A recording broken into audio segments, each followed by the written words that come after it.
Hello and welcome to another episode of the Lewis and Kyle Show, an interview podcast with fascinating entrepreneurs, investors, content creators, authors, and experts in a variety of subjects. Today, we have the pleasure of speaking with Daren Smith. Daren is a creative entrepreneur and the founder of Craftsman Creative, where he teaches creative professionals how to jump from 5 figures to 6 figures in income. Daren himself is a TV producer and film producer with a background producing sound for bands like Imagine Dragons and Neon Trees. But now he's entered kind of the creator economy, this online income world where he's trying to, and when I say trying, he's doing it successfully, sell online courses, have a premium community, grow a big email list. So he's kind of playing both games at the same time. This conversation covers why, despite his successful career making films, making TV shows, he's also caring about this kind of online income universe of the content creator or the creative entrepreneur, he likes to call them content entrepreneurs. We discuss his Mormon faith and how that impacts his business career. I thought that was really interesting. We had an Orthodox Jewish woman talking about money from an Orthodox Jewish perspective a few episodes ago. So it's cool to get a variety of perspectives on the Lewis and Kyle Show. We discuss how he's monetizing, right? So how he's selling courses, what courses he's selling, his online community. And we also discussed how he became a movie producer in the first place as well, because that's also very interesting and not someone that you meet every single day, at least not in my circles. As always, we discuss a whole lot more, and I'm excited for you to listen to this conversation because I had a ton of fun chatting with Daren. I'm going to do a super quick ad read from our sponsor because they're really cool, and then we'll get this party started. Enjoy. This episode is brought to you by our friends at VASA, the virtual assistant staffing agency. We hired our first virtual assistants from VASA to assist with our operations running the show back in June. But VASA is not just for podcast editors. If you need some extra hands to free up your time, let VASA help you with hiring for administrative, technical, and creative work. That's graphic design, cold callers, social media managers, sales reps, video editors, admin assistants, and more. Free up your time to focus on your highest impact work and learn more about VASA at vastaffing.agency or by clicking the link in the show notes to schedule a free strategy session with their team. Alrighty, back to the show. Daren, welcome to the Lewis and Kyle Show. I'm excited for this conversation today. Guys, thank you so much. I think this has been a month or two in the works, so it's exciting. The day is finally here. Absolutely. I binged through pretty quickly the 5 episodes of your mini-series. So I have a lot of questions for you about every kind of step of the content creator roadmap or the content entrepreneur roadmap, and you can make that distinction important for us later. But I want to have people some context into just your primary career before we dive into kind of what is now more of your content creator in the internet sense, right? Because you've always been a content creator, depending on how content's defined.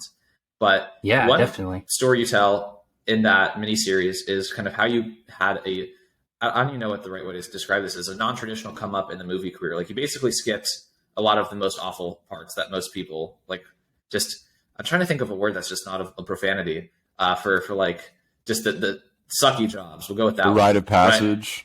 Right? The rites of passage of like being on set for like 18 hours a day and like being on call and just all these things that people associate with just misery. But it's necessary. Like Kyle, rite of passage, pay your dues, right? That's another one. And obviously, I'm sure you've worked hard in some other way, but it sounds like you just took a circuitous path that was less painful. Yeah, I did. And I was lucky, I think, in some part, and I was also strategic in some way. So it worked for me because my job is as a film producer.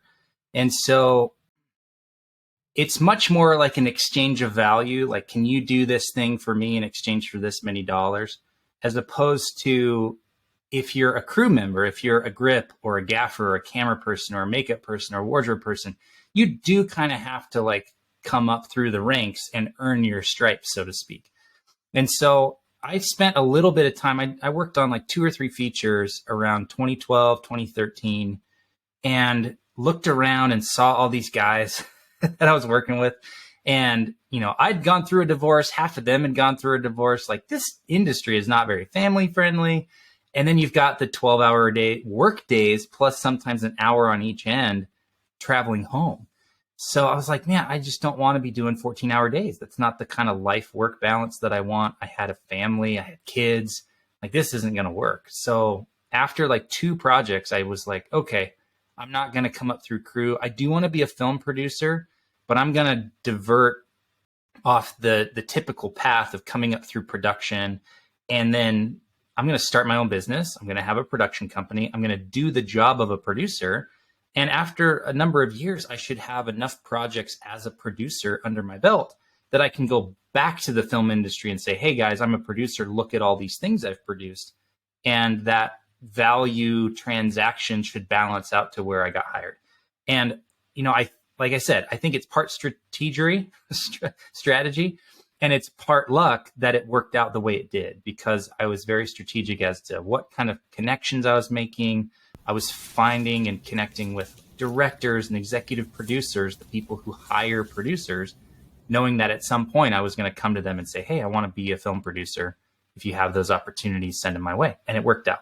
So what were you producing? Is this the audio production company and the sound, or is this a different piece of the journey? Yeah, so the journey went from starting as a post-production sound company called Soundsmith Studios, play on my name. And then that expanded into a full video production company with a business partner. So he was a director, editor, visual effects, and I did sound and music and producing. And between the two of us, we could do almost anything. So we did commercials, we did music videos, we did industrials, which are like corporate video type things. We did documentaries, and we even did like short films that we were trying to use to get our feature scripts that we were writing off the ground. So that was really the thing that catapulted me, was that video production company. Because I went from that to being a producer on a TV show here locally. There's a network called BYU TV, and there's a show called Relative Race. So I left the video production company in 2017 and jumped like 2 months later. I was working full time on that show as a contractor. So it was nice how it all played out.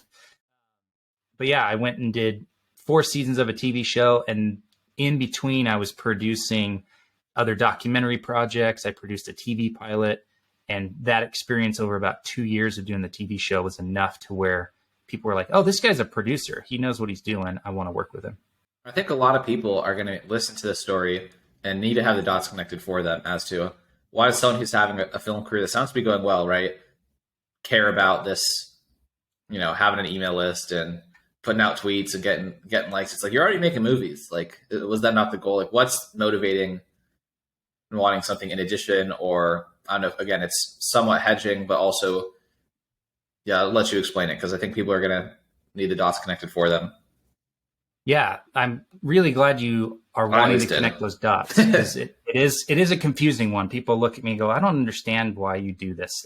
So there were 2 moments, one in December of 2019 and one right at the beginning of the pandemic, which really informed everything I'm doing right now. So the thing at the end of 2019 was just a shift in mindset from like why I was doing the work I was doing, why I was pursuing these big goals to like be a producer and make money as a creative individual and all these things. And it shifted from fame and fortune, for lack of better terms, to like contribution and growth. And that's a major shift. If you're doing things to contribute and to grow and to help other people and to make an impact, it's a very different approach and outcome than pursuing it for your own personal reasons of fame and fortune. So that was a big shift that I think that mindset was holding me back for a number of years, because it was all about me. It was about, why aren't people picking me? Why am I not getting the gigs? Why am I not making more money, et cetera, et cetera. And as soon as I shifted that mindset, everything started to open up, and I was in much more alignment with like the kind of the reason for doing the work that I was doing. But then in 2020, the pandemic happened. I got furloughed like a lot of people did from the TV show I was working on. And I found myself with some free time. And so I was like, all right, well, if I'm all about contribution and growth, like what's the best thing I can do right now? And I thought about making some online courses, because everything was shut down. We weren't going to events. We weren't doing lunches with friends, anything like that. And one of the things I loved most was just going to lunch with like my artist and musician friends and filmmaker friends that have been my friends for a decade. And I couldn't do that. So I made a course, and then I made another one, and ultimately like put them out for free for a few months, because everybody was struggling at the beginning of the pandemic. All the events and gigs shut down. People had no income. And I was sitting here going, well, I'm okay. So I should probably help other people. So that's where the whole Craftsman Creative business came about. And so I've got to connect one more dot, which is the first movie I did was in spring of 2021. So a year after I started this online course / content entrepreneur business, Craftsman Creative. And I'm on my first movie as a producer, and I'm doing too many jobs because it's a low budget thing. So I'm like, oh, I'll produce and line produce and UPM and be the production accountant. Never do that, by the way. It's way too many jobs. But I was the one responsible for the budget, looking at it and going, well, I can't pay myself more, and we don't have budget to hire these other 3 people, so I'll just do it. And so my days were like 15, 16-hour days. I was getting up at 6:30 and going to bed at 11:30. I was on the entire time. And then I was on set, and I was going back and forth to set to the production office, just working myself to the bone. This was like 80-hour weeks for 8 weeks, and I was away from my family. And I got to the end of that project and was like, man, that was amazing. I made a movie. And at the same time, I was like, I did not enjoy that process of working 80-hour weeks and being away from my family. And I don't want to do this 5 times a year or every day of the year, because that'll burn me out. It'll ruin my relationships. It'll destroy my family life. So that's not ideal. So I looked at it and I said, okay, how am I going to do this thing I love, which is producing movies, in a way where I have life-work balance and enough income from something else that can supplement the fact I'm only doing 2 movies a year instead of 5. And that's how where I'm at right now came to be, because this year I did 2 movies, did one in February and one overseas during the summer. And in between, I've been doing more courses and creating more content, putting out a newsletter and a podcast and an email list and all this stuff. And it's starting to work. So the goal is to get the creative entrepreneur stuff to like 10 grand a month, so that no matter what, the movies are just a bonus. The income from the movies are not what I'm relying on. So I can say yes to the right projects at the right budget, et cetera, et cetera. Makes a lot of sense to me. I think one thing that you said, once you got there and finally we're producing this big movie and it's a big deal to you, it's like, okay, I don't like this. And I think that a lot of people kind of go through their life aiming for, that next carrot, that next promotion, because then it's going to be like amazing. And once they get there, they're like, wait a second, this is not, I didn't like it before and I don't like it now. And I think a lot of people kind of suppress that in themselves. And so kudos to you for, realizing that and then acting on it and building Craftsman Creative. So, I mean, you can respond to that, but also let's just go into Craftsman Creative as a business and kind of the content itself and what you're selling. Yeah, I do want to say one thing about that, which is a lot of times we find ourselves in a situation where it's like, this is the way it's done, or this is how it's always been, or this is the only option. And what there's a great question you can ask when you find yourself in those situations, which is that really true? And often the answer is no.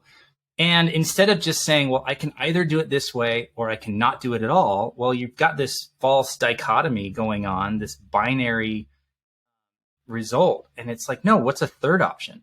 So multiple times throughout my story that I've just shared, I've looked at the 2 options. I didn't like them, so I created a third. And I think that's just a mindset thing that you can take on if you find yourself like, man, I haven't figured out how to do this thing because I have a full-time job and I can't leave the full-time job because of X, Y, and Z and blah, blah, blah. Okay, but is that really true? Probably not. And you could probably figure out a way, once you have a different frame of mind, to go, well, what would perfect look like? Well, perfect for me is doing 2 movies a year and having 10 grand a month from this creative stuff. And that sounds pretty awesome. So I'm going to work towards that.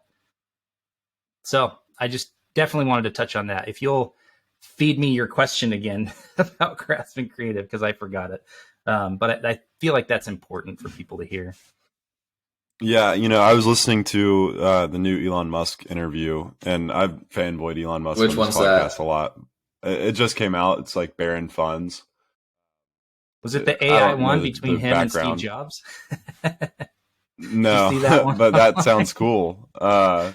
But he was talking about how on the Tesla production line, there were certain like pieces of it that no one stopped to question whether or not they were necessary, or put in your terms, whether or not it was like true, like it was needed.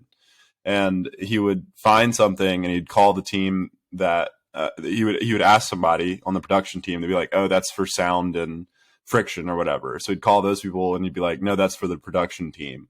And it's just like the act of stopping and asking the question, I think, is it's a habit. It's a way of life, sort of. And yeah, I think I really resonate with that. Yeah, that's so good. My question about Craftsman Creative is just to give us an overview of kind of the content that you chose to put into the world, what you're selling now, kind of the story arc, the hero's journey of it, you know? Yeah. I'll give you way too much info, because normally when people come into the world of Craftsman Creative, it's very focused and thoughtful as far as like, oh, you're going to come to a homepage or a landing page, and then you're going to get on an email list, and then you're going to go welcome series, and then et cetera, right? So telling people like, here's all the stuff I have is generally not good practice, because it's overwhelming and there's no direction. They've found themselves like, they just opened this door to a brand new world that they hoped existed, and they just discovered it. And I'm going, have fun. It's like, it's not a good way to do it. So I like to kind of be more of a guide and say, hey, over here. But for the audience, I think it's cool sometimes to hear the behind the scenes of how it's all structured. So I made this decision to kind of enter the so-called creator economy last August. And I used the term vehicle. I chose a vehicle to enter it with, because if you think about a journey, you know, maybe you're starting in California and you want to get to Florida, you know, you could fly, you could take a train, you could take a boat, you could take a car. The vehicle you choose determines like what the journey is going to be like. So, and it also, you can get even more granular and say, well, if I'm going to do a road trip, am I going to drive a Lamborghini or a Ford F-150? Like, what's better for towing a trailer and bringing a family of 5 along the journey, right? So I chose the vehicle of a book. And that was influenced by a number of things that were kind of serendipitous over last summer. I read Joe Pulizzi's book, Content Inc., and he highly recommends writing a book. And I came across Rob Fitzpatrick's book, which is called Write Useful Books. And it was just a very straightforward way to like write a nonfiction book that's intended to be useful and recommendable. And so I joined both of their communities. I read both their books. I became friends with both of them and was just like, all right, I can do this. These guys are doing it. Like, Rob makes 20 grand a month doing like selling his 4 books and having a community. Joe has sold a business for multiple millions of dollars doing creative work. I'm like, this is possible.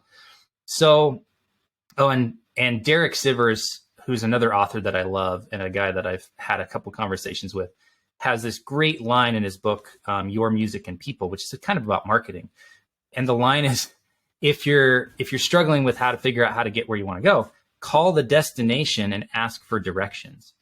It's such a huge principle. And so I implemented that with these 2 individuals. I became friends with Rob and with Joe and was like, I need you guys to teach me this stuff. And so they did. And so I wrote a book between August and November of last year, because it was the perfect vehicle. I needed to grow my business. I needed to get more awareness, more people on my email list. I needed more people to launch a book to, because nobody saw me as an author or a writer. And in the process of writing that book, it really just, everything came together. I discovered people who were also in that same industry that were trying to help other creators, that were creative entrepreneurs themselves.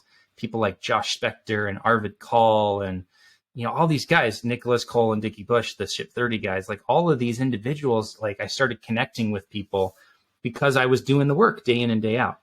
So the book was number 1 because I wanted like a very simple, low priced thing that people could buy and become a customer. But since then, I now have a book. I have a course that goes along with the book.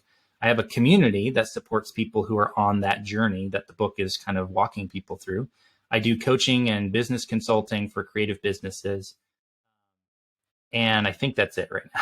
Oh, I'm coming up with like a challenge and an event that starts the beginning of 2023. So like there's 5 or 6 revenue streams and products and offers that I have with this business now, a year in. And I kind of did it poorly in the sense of I should have gotten the book to like a couple grand a month, or maybe the book and the course to a few thousand a month in revenue, and then added something else. But I'm a product builder. Like, it's really easy for me to create new stuff. So I made too many things, and now I'm stopping after the event and really focusing on, okay, I need to scale these things and get them to like where they're generating meaningful amounts of revenue, or because I can keep creating products all day long, but if no one knows they exist or no one's buying them, it's kind of pointless. So take a breath there, but that's kind of what Craftsman Creative is. Yeah, I think a lot of people, and this is a lot of what interested me in talking with you, is a lot of people you have a different approach than a lot of people who have tried this exact same thing. So a lot of content creators have, and I'm doing my best to kind of like explain what I'm thinking here, but a lot of content creators, right, they're good at creating content, so that's what they do. And right, I call them content creators, which makes sense, and they're not really good at promotion. And a lot of content creators, myself and Kyle, a strength that I think you have that we don't have is the kind of bias towards productizing early and often and making offers and putting buy buttons on the internet, right? Like, I don't know if you follow Jacob Greenfeld, but I'm giving him credit for this. It's just like, maybe it was in his newsletter, just like increase the number of buy buttons you have on the internet and you'll sell more stuff. Like that's kind of a good motto. It's like, just more, it's more impressions on your offer and eventually it's in front of the right people. But it's interesting that, everyone has like their form of procrastination. It's like productive procrastination. I think that's just very popular for a lot of kind of self-managed people, is like, they know they should be doing something useful. So they're not just going to like watch YouTube, but they're going to do something that's the work, but not like the right work. But it still feels like, you can't feel too bad about yourself because you're like, I still have an output, right? I still have an extra blog post. I still have an extra podcast episode. I still have an extra ebook. So it's interesting that it's like ascending the ladder of like forms of productive procrastination. But at the end of the day, it's still like content promotion, product promotion is still like realistically, everyone wants us to do 80% of the time on building the thing and 20% on promoting it. But I think the people who do it best have it flipped. Exactly. Yeah. Joe Polizzi, in the podcast you mentioned earlier, the 10K Creator Show, has said exactly that. Your job as a creator is 20% content and 80% marketing, business, promotion, achieving your big goals. So yeah, if I wanted to win the award for most number of products created, I could go and do that and probably create 100 things next year. But that would not reach the goals that I have, which is 10,000 a month in revenue and 10,000 email subscribers. So I've had to really pivot and stop myself from doing too many projects and adding another one, and really focusing on making the existing product stack work and make sense and get the outcomes that I want for people. Because again, going back to the mindset thing, I'm about contribution and growth. So if people aren't coming in to my email list and buying the products that I've created to help them grow their businesses, I'm not having the impact that I want to have. So it's been a nice rude awakening that, I'm building too much. I need to shift focus a little bit. Speaking of promotion and out of left field questions, you had a 2-year period where you were doing 23-minute warm up. You're doing 100% promotion for something that's hard to sell. So how do you think that mission impacted your ability to like work hard and to sell when nobody's buying? I think having a long-term mindset helps a ton.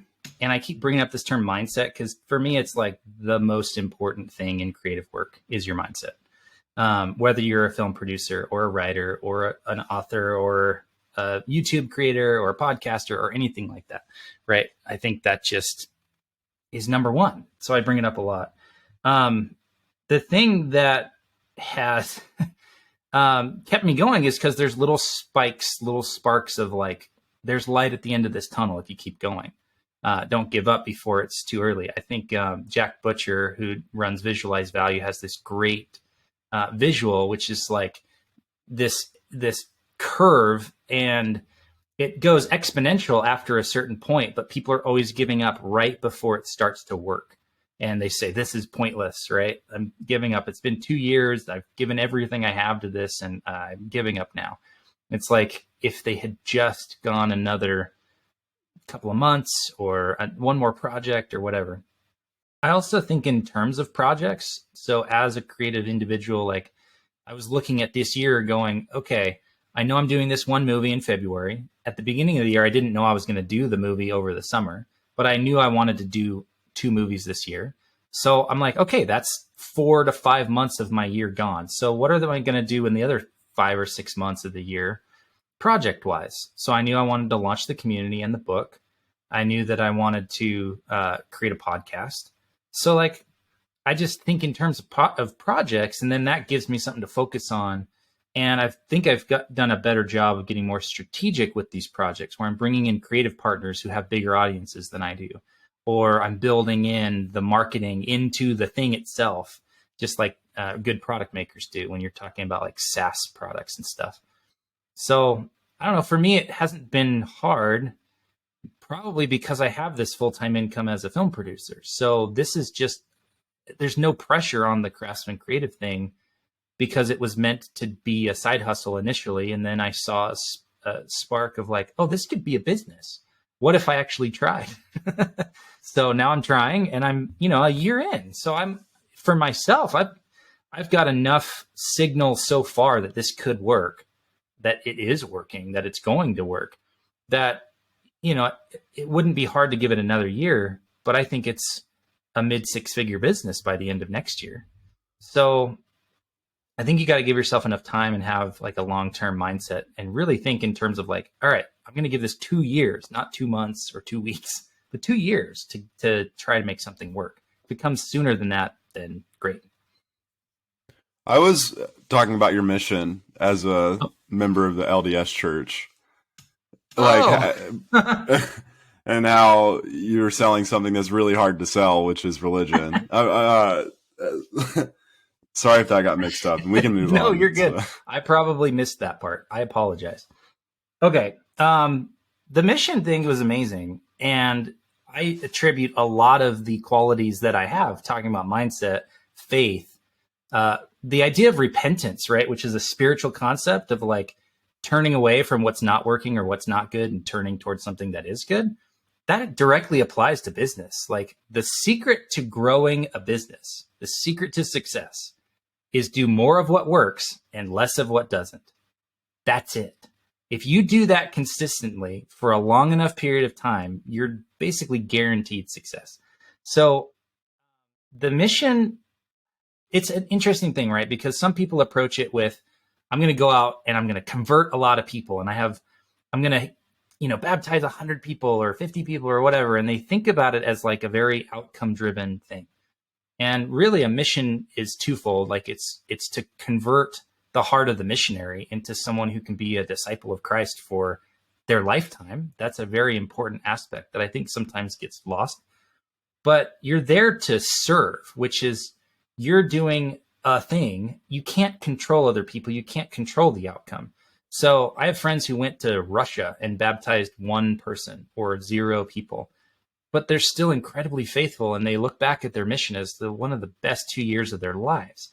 I went to Washington, D.C., and, I think what I gained from that, besides faith building and testimony building and just a complete faith and knowledge of God and the Holy Ghost and our Savior Jesus Christ, is that I got really good at like putting in effort and disconnecting that from the outcome. Because there were days we would knock on 100 doors and talk to 4 people, and 3 of those people would slam the door or spit in our face or call us son of the devil.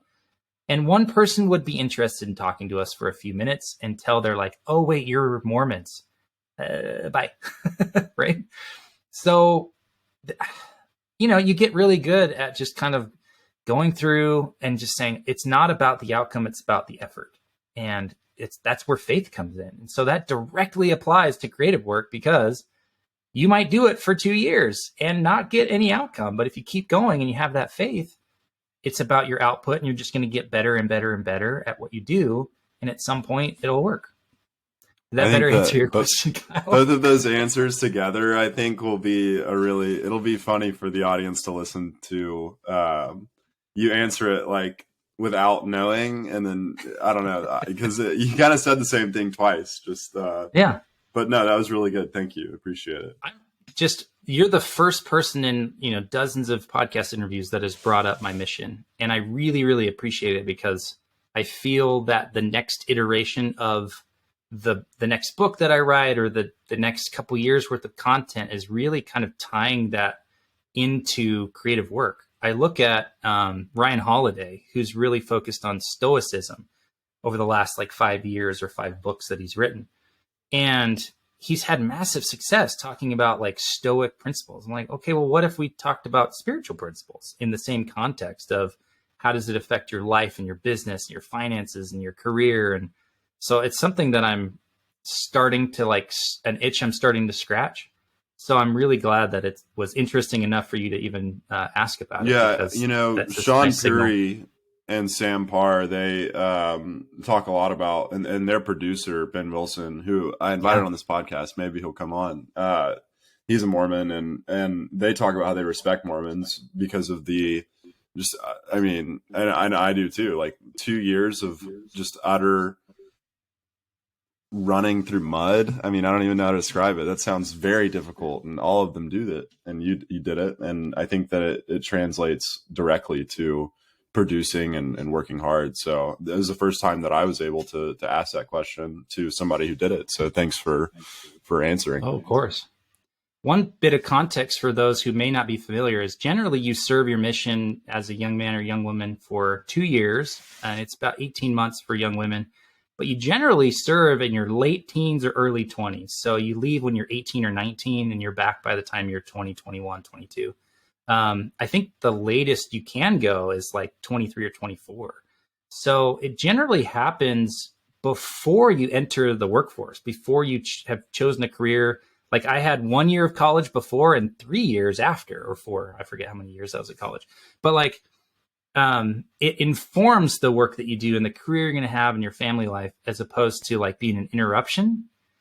Some people definitely, it's more of an interruption because maybe they're an all-star baseball pitcher or a basketball player or a musician or something like that. And they have a career that's taken off when they're 17, 18 years old, but that's a small percentage of people. So I think it's cool that it happens early on enough to where, back in the day, people were being called when they were already married and they were in their 30s, and they're like, you're going to go overseas in Great Britain and you're going to be the first missionary to preach the gospel in Ireland or whatever.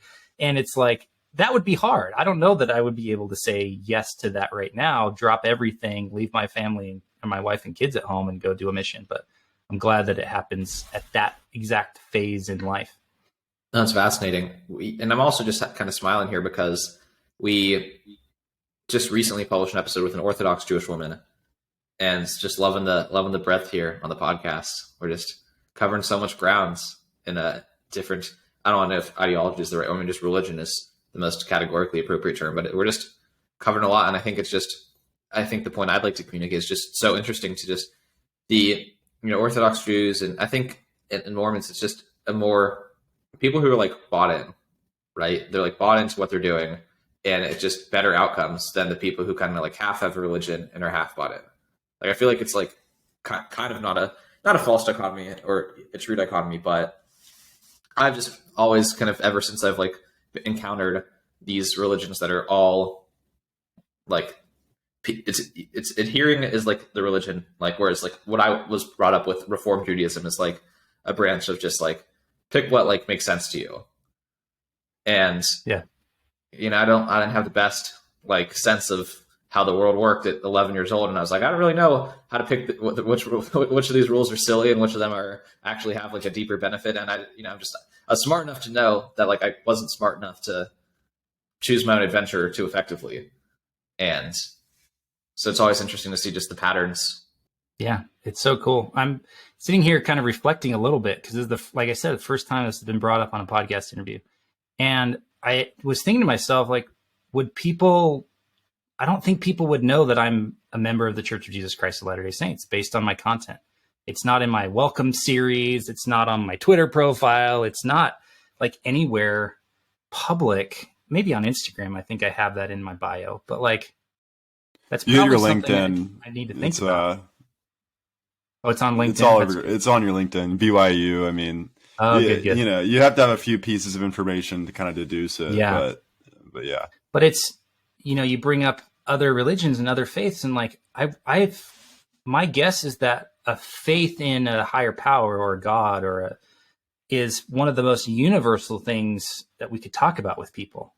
And yet we focus so much on like the very small niche thing that we talk about with, my Craftsman Creative stuff or my filmmaking stuff or whatever. But all of that faith from my spiritual side of my life informs everything I do. It informs the reason why I want to have 2 movies a year and not 5, so I can have more time to serve in my church and to be a good husband and father. So I just keep extending this conversation because I'm so happy it was brought up. But I feel like there's an opportunity there for us to talk more about our faith in the context of creative entrepreneurship or projects or whatever it might be. Yeah, I want to tie some things together here. Craftsman Creative, the name Craftsman, comes from Cal Newport and his work. And I think that he's someone who he's obviously secular in what he discusses, but I think like his whole book is books in general, like his whole philosophy is like he borrows a lot of ideas from religion without telling people.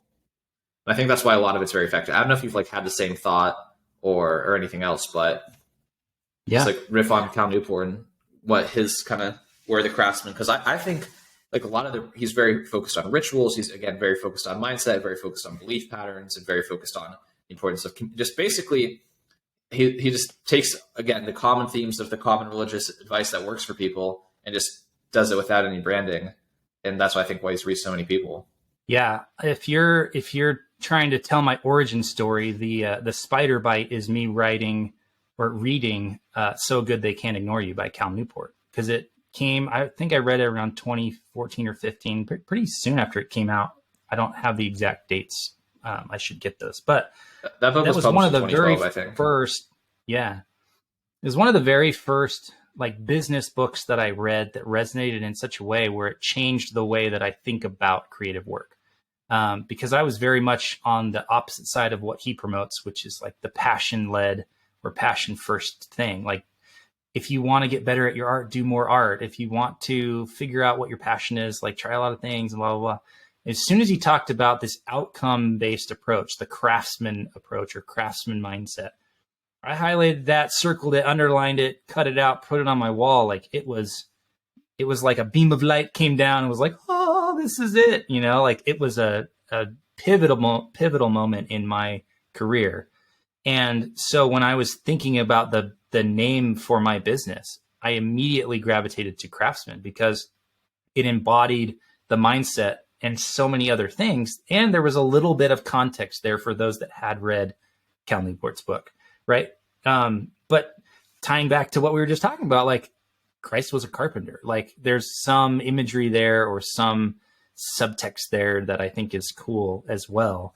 And so, yeah, that was such a huge thing to realize that there was a different approach, that I could take a different path. And it made sense for my brain. It's like, oh, I want that outcome. I'm going to work backwards from it. I could do that. And then I did year after year after year since then. So it's been very, very like, if I ever meet Cal Newport, he's going to get a big hug and I'm going to take him out to lunch and I'm going to just ask him all the questions. That's one of the interesting internet dynamics. And that's interesting because he lives in DC, I think, at present, at Georgetown. Yeah, he's at Georgetown, right? Mm-hmm. Let's do some bonus questions. Kyle, do you have a first bonus question or should I bonus us first? I'm going to bonus us first here. I didn't have my first bonus question just immediately prepared. So I was like, Kyle, here we go here. I've got a bunch, but do you have a fun band story that's like your go-to? Like this is just a crazy evening from being a band, like interacting with bands as a sound person. That's like not a world I'm deep in. I'm not deep in the music world. I'm at like a 1 out of 10 in knowledge and understanding of that universe. Yeah, fun band story. So I toured with 2 bands that are from here in Provo, Utah. They got their start at the local music venue, which is Velour Live Music Gallery. I ran sound there for like 10 years, just like on the side because I loved it. And the 2 bands were Neon Trees and Imagine Dragons. And so these are friends of mine. They're amazing individuals. I love their ethos when it comes to their work ethic and the way that they treat their fans and all that stuff. So one thing that I'll be forever grateful for is I was on a tour bus with Neon Trees. We did about 3 or 4 months together. And again, I was doing too many jobs. I was their front of house engineer, their monitor engineer, their roadie, their tour manager. Like, it was too much stuff. So, but we would get to the end of the night, and they would want to like drink a Red Bull and stay up and not party, but like hang out and ride the high of being on stage in front of 10,000 people. And I would like zonk out. I would just go to sleep. And we had, these bunks in the back of a tour bus, and they're like 3 high. And so, I mean, I could almost, if I turned sideways, I could almost like hit the ceiling of my little bed. And I remember one night I got woken up in the middle of the night because we hit a speed bump, and I actually did like hit the thing. I started rolling, and I was on the top bunk. So I caught myself somehow to like prevent myself falling 6 feet to the floor, going 80 miles an hour on the freeway. And the reason I bring that one up is because it taught me how to fall asleep fast and sleep deeply. And so I attribute a lot of my success to the fact that like I get 7 or 8 hours of sleep a night. I can get up early. I can go to bed quickly, and I don't have the insomnia that a lot of creators do. I don't have, if I have ideas in the middle of the night, I write them down and I go back to sleep really quickly. But yeah, I also remember Imagine Dragons early on. We were working on a TV show, and it's called Audio Files. I don't know if it is out there online anymore, but it was through BYU TV. I was the sound guy, and it was the day that they got their record deal. So we were trying to film an episode of television with the band, and Dan keeps stepping away every 30, 40 minutes to take another call from Interscope or from this other label, from his manager, from his brother, from like all of his people. And it was like the weirdest day because we somehow still got all the stuff we needed. But to be there on the day, having known Dan and Wayne and the whole band since their inception, when they started at their band at Velour, I was there the night. Like I ran sound for them almost every show at Velour, to then being there for that record deal. And then a year or two later, they called me and asked me to do sound at a big event in Utah that I ran sound for. So it's just like this cool series of events. This is a longer answer than you were probably looking for, but I just love people that work hard and love their fans. No, that's a cool takeaway. If you can survive that, right? If you can get a consistent sleep on a tour bus with a band on the come up, then you're locked in for. Yeah. What is the most impactful breakfast meeting that you've ever had, and why? Okay, this happened 2 weeks ago. Wow. I don't know if you know who Carl Richards is, but he runs. Is he the guy? Is he like the circle guy? Yeah, he's like a New York Times. He's like the Jack Butcher of Web Zero. Exactly. So he's got a huge audience. I don't know why I'm ripping on this guy for no reason, but he's got a great newsletter. I'm just like, he's like Jack Butcher, but he's a previous generation. Yeah. Yeah. He's definitely he's probably 10 years my senior, right? So that's okay. There's nothing wrong with that. He's an amazing guy. I followed him for probably a decade. I agree. Yeah. that was the joke. I've been following for him a long time. I've been on his email list, and I remember probably a year or two ago, he said something about like Park City, where he lives. And I was like, Park City? I live in Provo. You're an hour from me, and I didn't know this whole time. So I responded to one of his emails. I was like, hey, Carl, you're in Park City. I'm in Provo. I'm in Park City like anytime you want. If I can treat you to lunch, like I love your stuff. You've been impactful. I love your books. Never got a response, right? 2 weeks ago, I get a DM on Twitter from Carl Richards that says, I should pull it up. You can edit out the little gap in this the thinking thing, because it's so instantaneous good. DM puller is what it's going to say. It's so good. Okay, so Carl goes, Daren, this is 7:30 a.m. Daren, what are you doing today at any time from 10 to 12? Want to come talk to my class at UVU about creating side incomes? What? First of all, I didn't know he was following me, although my DMs are open, but it turned out he was following me. Second, how did he know I lived in Utah? Because UVU is 5 minutes up the road from my house. So I was like, oh, that'll work. Is that Utah Valley? Utah Valley University. Yeah. It's like another Utah Valley school. BYU is more in from the freeway. Utah Valley is right on the freeway. But between the hours of, so I said, oh man, I do. I have a podcast interview from 10 to 11, but I live in West Provo, like 5 minutes from UVU. So I could be there around 11. That works. come ready to share what you've done and seen by people creating knowledge products. It's like, okay. And then he sends me his phone number and says, text me because I'm better on text than DM. So from 7:30, as I'm like getting my kids ready for school, till about 9:30, a half hour before that podcast interview, I put together an entire presentation, like a keynote and all this stuff, blah, blah, blah. And then at 11 o'clock, I scooted over to UVU and did like a 30-minute presentation to his class of 15, 20 students. That wasn't the most impactful part. What the most impactful part was what came after. So he's like, hey, are you busy? Do you want to grab lunch? And I didn't even check my calendar. I didn't care what was on there. I said, absolutely, let's grab lunch. We talked for like an hour, and he's got all these projects that he's thinking about, and he hasn't figured out who he can work with and blah, blah, blah. And he even brings up, he's like, yeah, I wish I knew somebody that like could do like video and events and like audio and like mix it all together. And I said, man, if only that person was sitting across from you and you had just bought them lunch.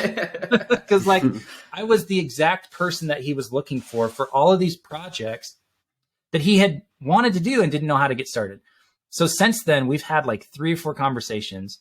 And I just yesterday, 2 days ago, probably 2 days ago, sent him a like basically the copy for a sales page as a pitch for a product that could go out to people that he knows and generate hundreds of thousands, if not millions of dollars in revenue for those individuals.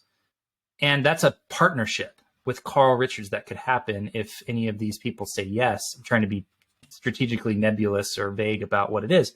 But this dude's connected, and he's got a big distribution. Yeah. And he's playing at a different level than I am. He's talking tens and $15 million a year, and I'm talking about 100 to 150K a year, right? So it's just orders of magnitude bigger. That already feels massively impactful, but talk to me a year from now and I can tell you, here's what came out of that, me saying yes to that request at 7:30 a.m. 2 weeks ago. Pretty cool. Kyle, we're 2 for 2 with that question, or 1 for 1. We interviewed a woman a few days ago, and she's like, I don't even know how this came up. I don't know if I asked like the most impactful meeting you had, but she was just talking about some crazy breakfast she had with like this guy, and it was a whole thing. Really did not tell the story that well there, but you'll have to listen to that episode. Kelly Powell, so for the people listening, that's your teaser if you want to go listen to that episode. She has a good breakfast story. But since then, she's like, you should probably ask that question to everyone because it leads to interesting things. Like, well, it's just a weird, yeah. Well, because we were telling her about how Kyle and I met, and she's like, oh, dinners or like lunch is so weird. I prefer breakfast. And this one time I got this breakfast and so good. Daren, you've checked the box for a great answer you've made us want to ask that question again. I think we would have been, our hopes and dreams would have been kind of shattered if that question lands. So thank you for not shattering our hopes and our dreams today. I'm thinking if I have another quick question, we're at around where we want to be on time. Daren, I think this is a sweet moment to drop off on, kind of quit while we're ahead, ride the wave.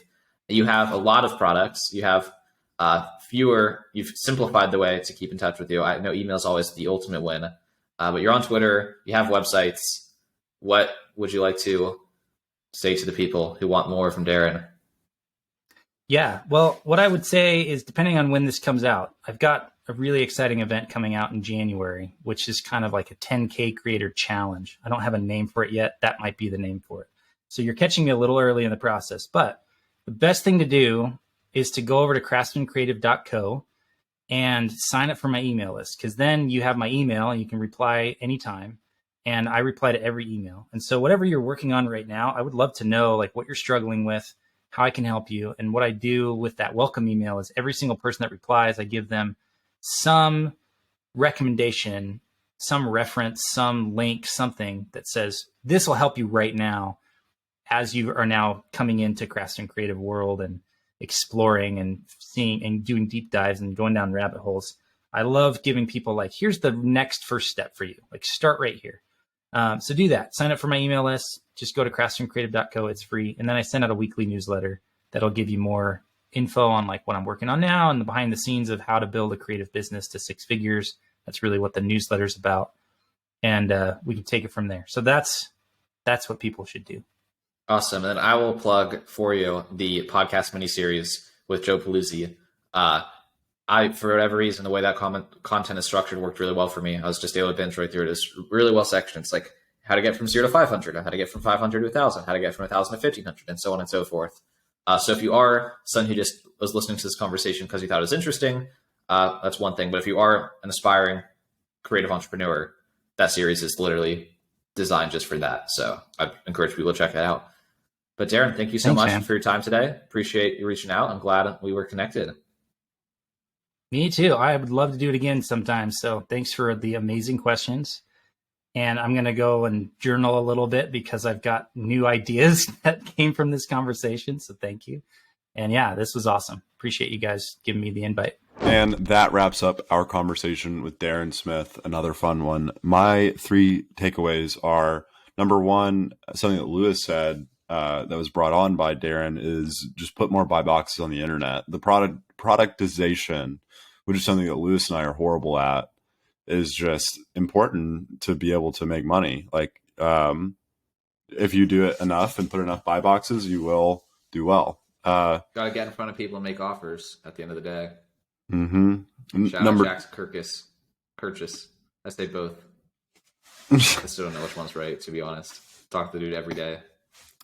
Number 2 is that we need more rites of passage in modern society. Clearly, for the LDS Church, your mission is a big rite of passage. And I think that in societies where you have that very clear delineation, Israel is 2 years in the military, so is South Korea, you see long-term positive impacts. I'm not saying I want to go be in the military, but I think maybe if I was forced to, my life would look a little different. Number 3, one thing that Daren was talking about was all the courses and all the communities that he joined, that he was very active in and deliberate about. And, he's like, and then I became friends with them. And it's not hard when you are really actively being intentional and participating in these communities for them to work. And like, I've joined a lot of online communities and courses where, I just let it sit in my inbox and never really engage and never look at it. And like, clearly the value is in going all the way with it. And I think there's something for me to be learned about just when I decide to do something like that, I need to really take it seriously and be intentional about it. And those are my 3 quick takeaways. We did an episode recently with Jordan Ross, and him and a bunch of other people have really encouraged me, based on what I'm doing in my business, to join the Wiz of Ecom community. It's like $25 a month, $150 a year. And I'd like to, when I have the attention to give it the attention it deserves. But that's a really good observation, Kyle. All right, Kyle. 3 takeaways from me. First, same one you said. You got to put more buy buttons on the internet. We, like you said, have not done the best job of productizing this podcast. We've produced tons of episodes, so many episodes, so many great episodes, in my humble opinion. But we really haven't put like offers, right? It's not like support the show by buying our course, or support the show by hiring me as a consultant to help you start a podcast, or kind of like all these traditional products that people in our position might create. We haven't really done that. And that's led to the show not being super monetized. We do have a sponsor now, which is awesome.